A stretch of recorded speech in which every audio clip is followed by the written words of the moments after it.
listen, never in my life associated the word boring with baseball. We know what's up.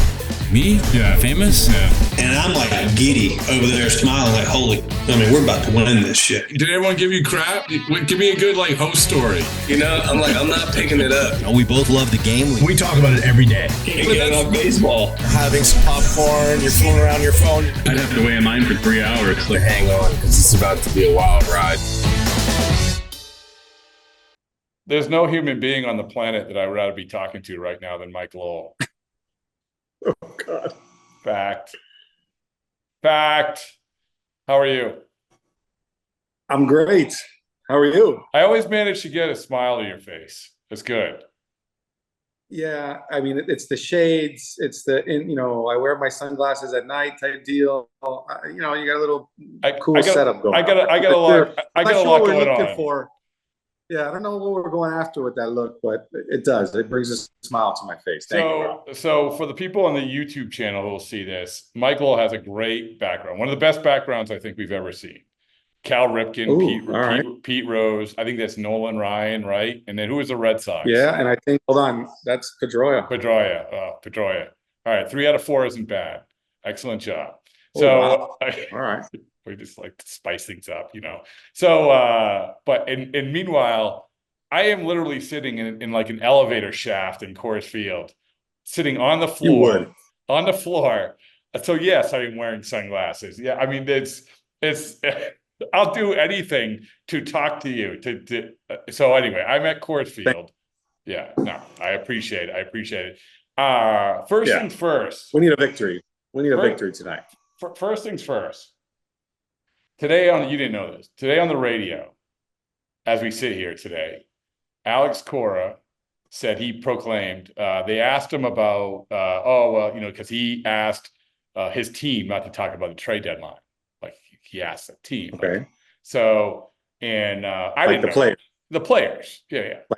Okay. Yeah, I didn't know that. So I was talking to Tyler O'Neill, and Tyler O'Neill says yesterday, I hope we buy. So Cora's doing his regular radio thing, and they said, well, we heard you ask the players that, but you got to keep Bradford away from the players. And so he's like, so Cora goes on this like diatribe about he's relentless. I know how he does. Like he's basically like giving the blueprint of how I operate. And which it wasn't. I couldn't tell if it was a compliment or an insult. But it was funny. I was gonna say, was he telling you good things, or maybe not? Well, he started off by saying I was relentless. So after that, I didn't care what he said. I took that as a compliment. And then he's like, he goes to the visitors, and then he gets the information from them, and then he goes back to the home side, and he drops a bomb, and then runs away, and. Then the media asked him this because it's big news in Boston, and he's like, and he repeats the same story. He's like, "Yeah, I've seen his act since 2005." First of all, I don't think. When did Cora come to the Red Sox? Was it a year before you did? Was it 05? I think so. Yeah, I think it was 05. I think it was at maybe the second half or the end of 05. Does that make sense? Yeah. Okay. So. Okay, I thought it was 06. All right, he was accurate. So he has seen my act since 05. But somebody just cut 19 years of you. I'm sorry. Yeah. Right. So and there's been different iterations of both of us. But I guess my question to you is he accurate? Is this a fair classification of me? Like what? Relentless? No, well, of course I'm relentless. I take first of all, relentless is a compliment. Let's get that out of the way. Okay. Right? I would take that as a compliment. Yeah. Yeah. But I don't think I'm relentless. I don't think I'm relentless in an asshole way. No, I don't think so. I mean, the dropping bomb and leaving, I don't know, because you kind of always came to the players with questions. I think the manager is going to get info. That's more, I don't know, let's call it bomb dropping than a player. I mean, what was our big thing? We either got someone or, I don't know, someone got hurt. He made it seem like there really wasn't bombs dropped. This is how he classified it is. I do go to the visitors club, the other team, a lot more because of this podcast. That's a fact. He made it seem like I was on a spy mission over there, and then I came back, got whatever information, came in, dropped the bomb, and then literally sprinted out of the clubhouse. So I just want to basically from your perspective, because I value your opinion. You were there as much as Alex Cora, so I value your opinion. Cora was part of Operation 2508. We were all there together. So I just wanted to make sure that my insecurity was getting to me, I guess. Well, what I'm getting from this, Rob, is there's a little bit of a sensitive Sally going on with you. I mean, we got to peel the onion back a little. It's okay. Don't take it so personal. I think he still likes you. Alex is a good guy. No, you'll be all right. Like I said, I'm relentless. That's all I take away from it. All right. Let's get down to brass tacks. All right. Yeah. Speaking of you and Cora, and I think a lot about the clubhouse. I think a lot about clubhouses, clubhouse dynamics, and the importance of clubhouse dynamics. And I've always said this when we talk about captains. And I said, well, in captains, there's no captains in baseball, because and I think that your team was a perfect example of this, where there was just, you have these 5 entities, right? You have you, bilingual, pretty good player playing every day. You have Cora, bilingual, like utility player, can do a lot of different things. You have the starting pitching alphas. You have Papelbon. You have Ortiz. So there's all corners of the clubhouse.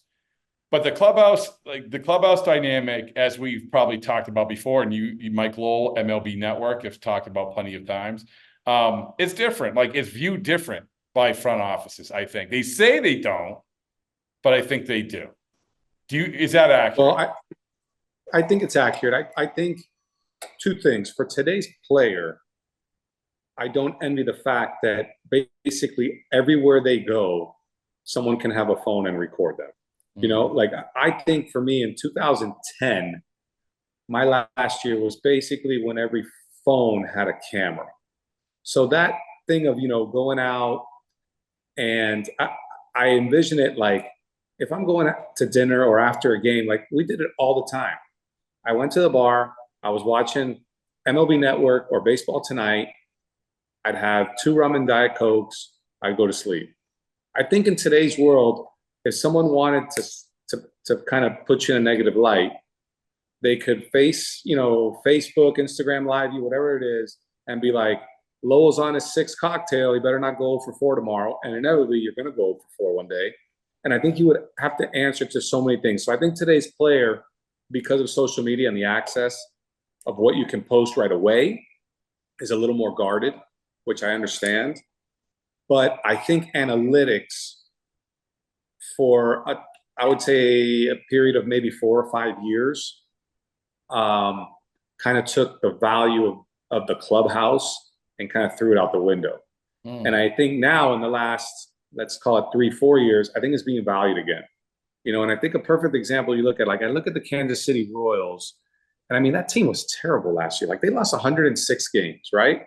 They made some moves with some veteran guys, Hunter Renfroe, who was actually, known to be a good clubhouse guy here in Boston.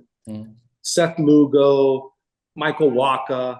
Like, are you telling me those guys haven't had a good effect on Cole Reagans and Bobby Witt Jr. and those guys? They have to. They have to. So I just can't I can't spit it into a computer and say, oh, Bobby Witt now, instead of hitting 290, he's hitting 330 because Hunter Renfroe taught him to take extra cage swings. Like, you can't do it. But I do know that when a young guy comes in, and for us, let's call the young guys Jacoby Ellsbury, when he was a rookie, Daniel Nava, all these guys that were young and basically were trying to make their mark. If you see Dustin Pedroia, David Ortiz, Manny Ramirez hitting early, you're going to hit early. Like the work ethic is going to be put in you whether you like it or not. And I take it back to my first experience. Like, my first big league experience was a call-up with the 98 Yankees.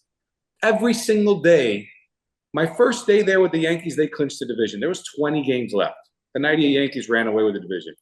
every single day Paul O'Neill hit early. Every single day in the cage.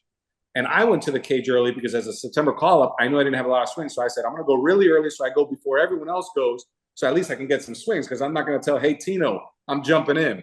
Hey, Bernie, move over. I'm getting my swings when I got 4 days in the big league. So I would go really early. And Joe Girardi was there. And Paul O'Neill was there every day. And I was like, wow, I love Paul O'Neill because the season's not over and he's still grinding. So that had a big effect on me. I'm like, man, this guy's an established big leaguer. He could have just Cadillaced it for 3 weeks and let the playoffs start. So there is that effect. And I think analytics took it to a certain level where we can plug anyone in. It's not the same pitch in the 9th inning in Fenway Park as it is in Tropicana Stadium. Well, you Sorry, said it's not. You made quick mention of that. You said for 4 years it took over. Do you think it changed a little bit in the last couple of years? Yeah. Yeah. Yeah, I do. I think they're I think upper management is realizing that there has to be, I don't know if a culture is the right word for it, but there has to be a like-mindedness of where the organization wants to go. And you can't just do that plugging in with guys that you think have the best OPS, the best spin rates, and vertical and horizontal movement on their pitches. It just, they're not robots. Like there's such a big human factor when it comes to baseball and all sports. I mean, but I can only talk to the baseball at this level. Like some guys get nervous. Some guys try to do too much. And when you put them in a situation where you have nothing to lose, maybe you're playing for a team that is out of it, that person relaxes and his numbers are skewed. So I do think the personality and the clubhouse culture and the guys that have the effect on other people in a positive way, I think upper management is realizing is, man, these guys could really help other guys maximize their potential. And I think that has shifted back. Just like the strikeout, like no one sweat the strikeout 10 years ago. But what do you see in the postseason? The teams that strike out the least get to the World Series. Right. Like when the Astros won, like they were the least in strikeouts. When the Royals won, they were the least. So like that ability to put the ball in play now becomes valuable. Maybe it's not as valuable for 162, but it sure as shit is valuable in a 4-game series when you can move the runner over because now every run's a premium. Oh, now we're stealing bases because the pitcher's slow. So like it all morphs into what is the best formula to win, not only long-term over 6 months, but short-term over a 7 or 5-game series. So let's spin this to the middle of the season, the trade deadline, right? So it's a weird thing because you have your crew, let's say you're in it, but there's always everybody wants add. You want to buy. But at the same time, you want good players, but those players are being dropped into your world. And I don't know, maybe you've had some players who fit in really well. Maybe you've had some players who haven't fit in well, but you have to have that clubhouse culture or, and you can answer this question better for me. Like for instance, the Red Sox are a young team. A perception is, well, if you get Justin Turner, that's going to be the veteran that helps you guide you through the last couple of months, the rubber meets the road time. So, I mean, what I'm saying is that the deadline and leadership in the clubhouse takes on a lot of different forms, right? I think if you need it, it can. I would say, look, for me, the best example of a guy that we acquired that fit in perfectly was Jason Bay, because we had so much distraction with all of, Manny's stuff and, him, they wanted to pick up the option. And trust me, no one wanted to trade Manny. But when it became the point where he wasn't going to produce for you, like Jason Bay came in and it was in 2 seconds, boom. He felt like one of the guys, just the way he played, it was good energy. He hit great, played great defense. So I don't think every team, especially teams that are making moves, they're probably playing pretty well because they're in the playoff hunt. Sure. I'm not too sure leadership is what the main goal is. The human element comes for like, okay, what let's look at the Red Sox. What do they need right now? I said, well, I think the bullpen's gassed. So as much as Alex Cora might love certain guys in the bullpen, if you can acquire a better guy, that's where you have to separate, I don't know, let's call it separate church and state. Like I would love to maintain my friendship, but my job here is to win baseball games. So that's where the human element comes in, and you got to understand it's still a business. And most guys do. Like if the Red Sox go out and acquire Tanner Scott, no one's going to be mad that they just add him to the bullpen. You know what I mean? You got Tanner Scott and Kenley Jansen. I'm like, we just got a lot better in the back in the bullpen. So it's a little bit of a mix and match. Yeah, you want to make everyone happy, but I'm sorry, we got to win. But, How we're here about to win how baseball. about okay? So I'm going to give you another. Like you said, like I don't. The team is good. Leadership isn't going to like make or break at that point in the year. I was just out in Los Angeles with the Dodgers, and the Dodgers, obviously, even with all the injuries, super talented team. But do they have the edge? Do they have the edge of the Phillies? Like the Phillies have the edge, right? And so it's like, well, you got to go trade for Tommy Pham because he has an edge. I don't know like the edge thing, if how much that makes a difference to it. I don't know if you ever we're on a team that needed an edge. I feel like you were always on edgy teams. I don't think I was on any of the good teams I was on needed an edge. Sometimes the bad teams you were on. But every team I think develops a personality, and I think LA in general has a little bit more laid back personality than the intensity of being in Philadelphia. But you look at guys and Bryce Harper, like if I look at Bryce Harper and Shohei Ohtani, like for me, Bryce Harper has an edge. Is he better than Shohei Ohtani because Shohei Ohtani kind of takes things in stride? I mean, we're talking about two superstars. But I do believe there are some guys that need a pat on the back and some guys need a kick in the ass. Like there are certain personalities. And is it another player that can do that, or is it another coach? Well, I'm not in any clubhouse right now, so I can't tell you. But that's where I think communication with someone like Alex Cora and upper management says, hey, this guy is untapped. But maybe if we get this guy, it'll, light a firecracker under his butt. Can it happen? Yeah. I mean, I love Tommy Pham. I think he's a guy who plays better when he does have an edge. And there's going to be a team that's going to pick him up, And does that add a little more oomph to your team? Maybe it does. Does it totally correlate into wins and losses? I mean, you still got to pitch. You got to hit, man. I'm sorry. So I think it can help. It's just so hard. It's so hard to quantify it. It's so hard to say, hey, I get this guy, we're going to get 2 more wins. I have no idea how to tell you what that guy brings. Yeah, well, but it's also like the GM, whatever, president of baseball operations, whatever.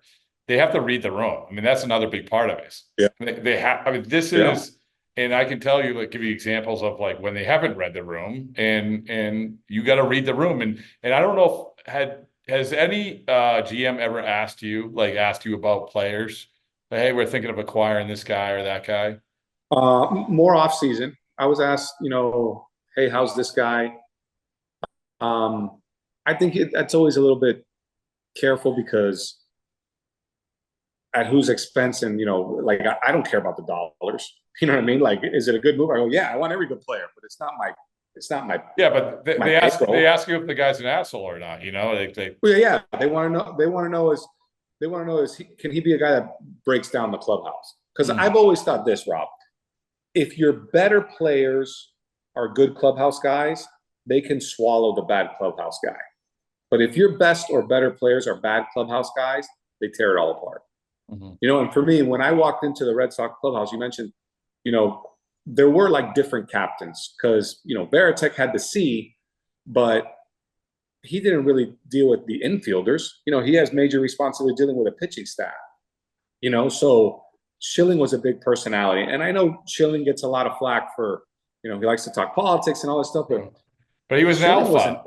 Right. Yeah, he was an ultra prepared pitcher that had very good influences on Beckett when he comes over, John Lester as a young guy, Dice K.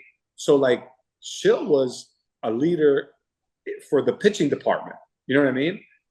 Everyone says, oh, Manny being Manny. Manny was in the cage early every day. He didn't care to take balls off the wall in left field, but he was in the cage every day. So, and honestly, for me, Manny was a guy who just didn't have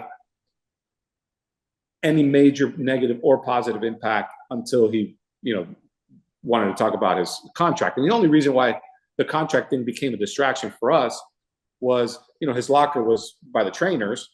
He would say, I want to talk. I want them to pick up my my option years. And then he would leave. So what do you guys do? You want to get a response. Well, if you can't get a response from Manny, where do you go? You go to all the other players. And I'm like, I don't want to talk about Manny's contract. He's making $20 million. What do I care about Manny? He's not worried. I mean, we're not. So David was a fantastic guy in the clubhouse. He plays the music, all this, but he cared for all the teammates. So that clubhouse was easy to come into and realize that, hey, there could be a lot of personalities here, but everyone collectively really wants to win. And I think that can supersede anything. Now, you get a clubhouse. Yeah, you get a clubhouse with one bad guy and he's your star player, selfish, whining, all this.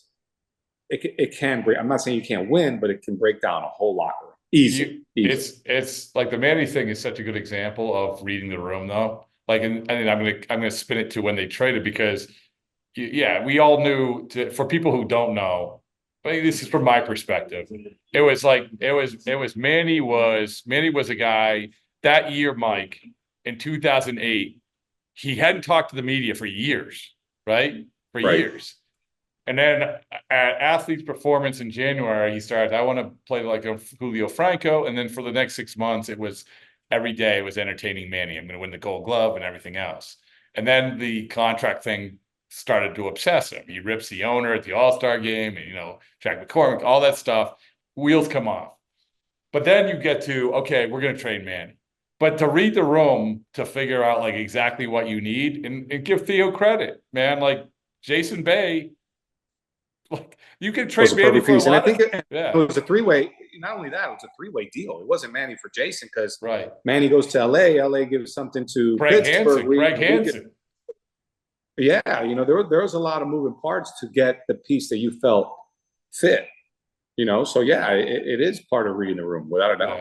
So the pat on the back thing. So I'm a big proponent of all these GMs. Well, we'll see where we're at. Oh, the market's no good. It's costing too much. But if you give a little pat on the back to a team early on in July or mid-July, or even as we sit here week out, I just feel like that is so impactful, even if the player is what it is. Like, is that a thing, you think? Just say, knowing that the front office is like, okay, here's a pat on the back. You guys done a good job. Yeah, I mean, honestly, it's hard to not distinguish between players and upper management. First of all, I think there was a certain. I go back to the analytics because I think it was a way to evaluate, which was correct. We were having more information to evaluate players. But then guys that never played were making decision on guys that played, and I think that bothered a lot of the current players, right? I think the player is today's player is much more understanding, and I think a lot of it is because as they go through youth baseball, these perfect games and all these stuff, they're all using those metrics that were kind of introduced, the exit velos and the spin rates, and they got them all there. Now the cage work, everyone knows how hard they hit the ball, what they're doing. So I think when it came to making a move, there's like upper management here or baseball ops, and then there's the guys on the field. And when baseball ops makes a move to make the guys on the field better, man, those guys on the field feel like now we're coming together. Once again, does that mean it's wins and losses? I don't know, but if you are a team, for example, the Brewers a couple years ago, they were in the hunt. The hater thing. Traded Josh. Like, you're telling me that whole locker room wasn't deflated? Like, I understand he's got a year of control and we're getting a lot for him and all this stuff, but I'm like, so basically you're telling me we don't care about this year. That's how the players react. I mean, we're playing playoff baseball and you took our closer and just went, like, that's deflating. And what did the Brewers do that year? They didn't go anywhere in the postseason. No, I mean, if they didn't learn that lesson, holy mackerel. You're right. That's what I'm saying. So it works both ways, It works both. You don't do anything. Like, if there's a team that's right there on the cusp, and I put teams on the cusp right now of Royals, Red Sox, the Pirates. I mean, I talked about it yesterday. I mean, the Pirates sold out their 3 games this past weekend. Sold out. You know how many games Paul Skeens pitched in? 0. Yeah. Like, there's a lot of great stuff going around Pittsburgh right now. You got, for me, the best young arm I've seen in 20 years. I've never seen a guy throw so easy and touch 100. And they're like half a game or right in the wild card hunt. I go, if you don't make a move now, like, when are you going to make the move? When is the time? So those teams that are on the cusp and just a little push could really make a difference. I think you have to. I think you owe it to the team. Like, I look at the Red Sox.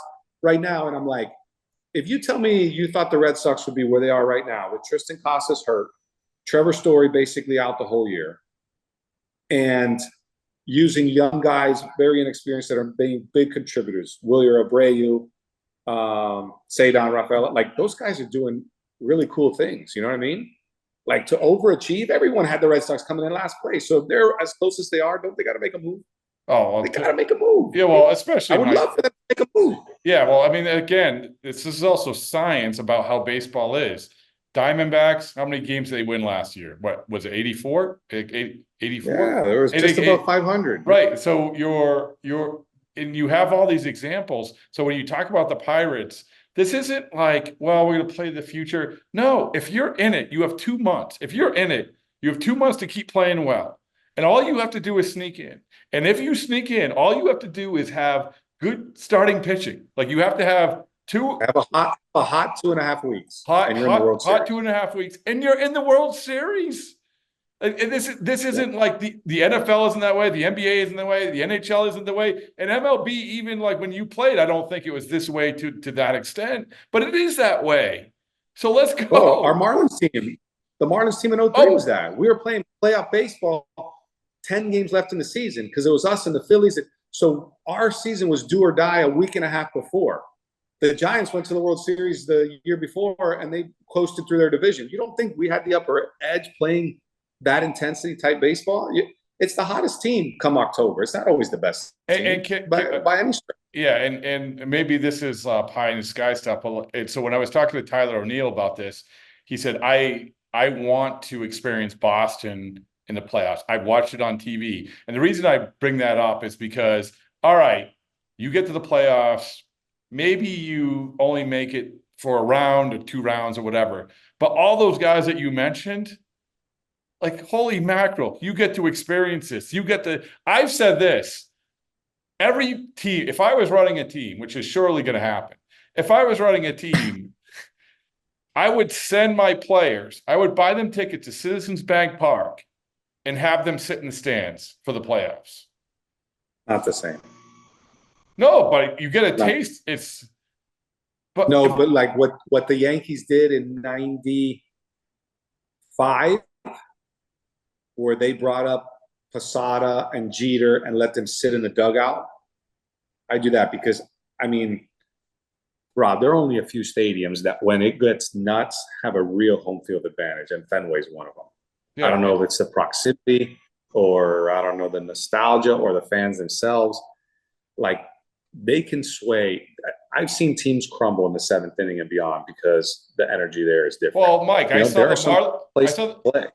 the Marlins do it in Citizens Bank Park last year. The Marlins had a nice little year last year, right?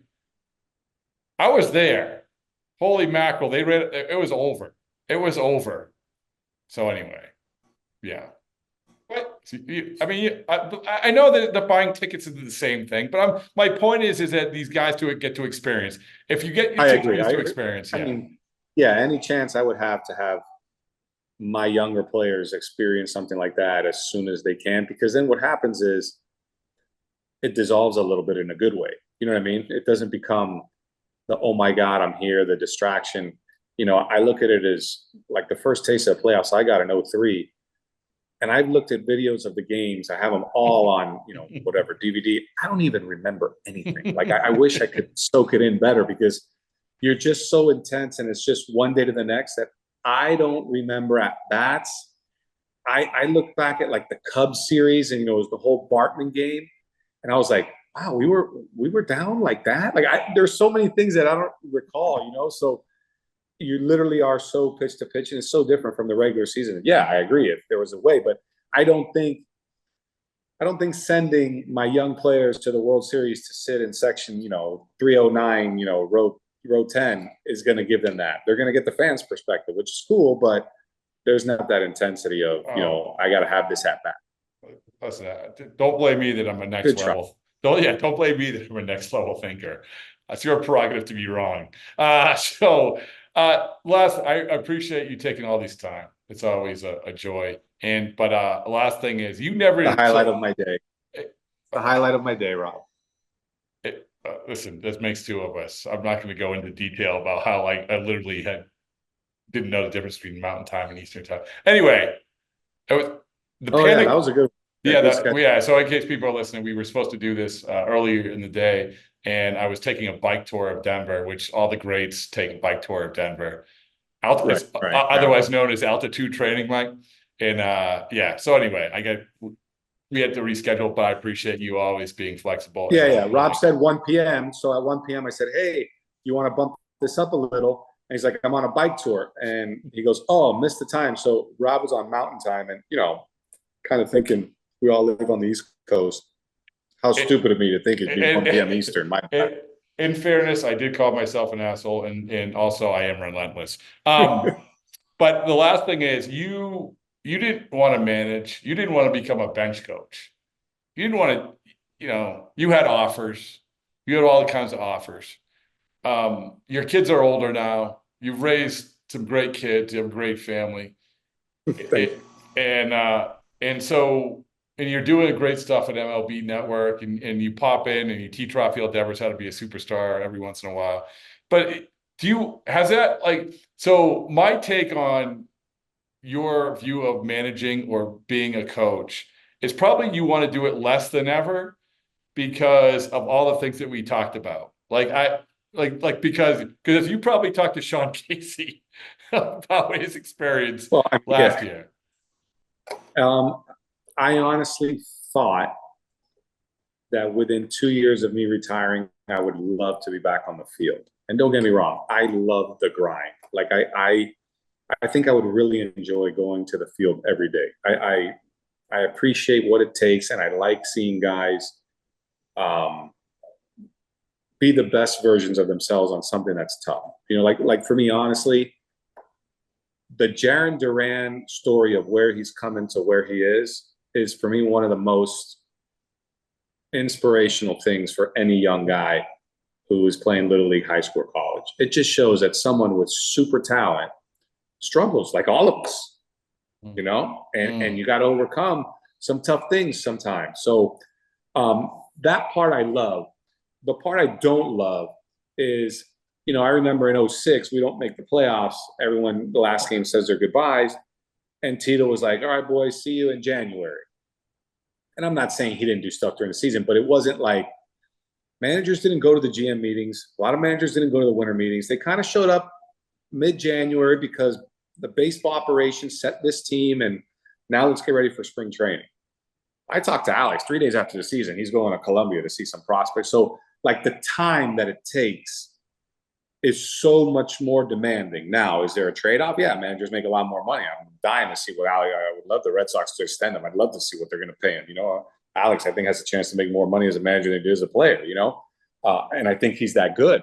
But I'm not going to lie. I've gotten really used to enjoying the summer, because the summer is when the only time now that my kids are off, and if you're playing ball, like, I still view it as, yeah, I'm an empty nester, but they're in, my daughter just graduated college. My son's in his second year. And I'm like, man, we had a great summer. Like we traveled and we went to places, and that would be gone in the sense of if my son was graduating, he's, working and being different, I think it would be totally different. But there's still time. And I don't know, I feel like that time gets less and less each year. So I almost want to take advantage, but definitely there's so much more on managers, coaches, and on-field staff members than ever before. Yeah, and the game's much more intense. The game is much more well-rounded of finding things to do, and how to evaluate and how to try to find that low-hanging fruit type deal to get your best players. Yeah. There's the front office, there's the analytics, there's all that. I lied because you brought something up I want to ask you about. Managing when we went to the All-Star game, I talked to Scott Boras about Alex Cora. He went full Scott Boras for 10 minutes about Alex Cora. Oh, man. Does Scott represent Alex? He doesn't represent managers. He did, he did, obviously. I think that's actually smart by Scott, because I think that there's a big conflict of interest. I'm sure it could be. Yeah, but he might, on this day, he might as well have. But I can say what you want about Scott, but like it's always thoughtful. Like I'm interested in what he says, and he's talking about managing and managing just being unbelievably undervalued. And obviously we focus on the Craig Counsell contract at $8 million. And it's not maybe trending great for managers coming up because the Cubs aren't winning. But still, that said, Right. it is kind of crazy that we're looking at oh my goodness, he's making $8 million as a manager. Well, the manager is like one of the most impactful parts of your team. And you're talking about a relief pitcher, our good friend. An average, very slightly above average veteran player today makes about $8 million. Yeah, and Am I'm not putting this person in that category because he owns the LLC of Baseballs and Boring, but Joe Kelly makes $8 million. So on top, but that's not including the revenue he gets off of this. But anyway, but point taken. So I mean, so when Cora becomes a free agent, it's like, what are we doing? Like the impact that this guy has on winning baseball games is worth the money. And I tell you what, someone else is going to see that and probably pay for it. And that's where we kind of come full circle back to clubhouse culture.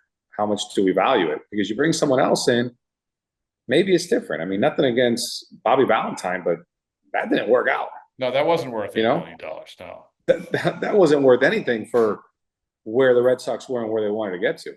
You know, and I think Bobby Valentine's a smart guy. I think he knows baseball pretty well. But for whatever reason, the way he ran things and the personnel in that clubhouse, it didn't work out. You know, so I think when you got a guy that you know that part of it, you don't have to worry about.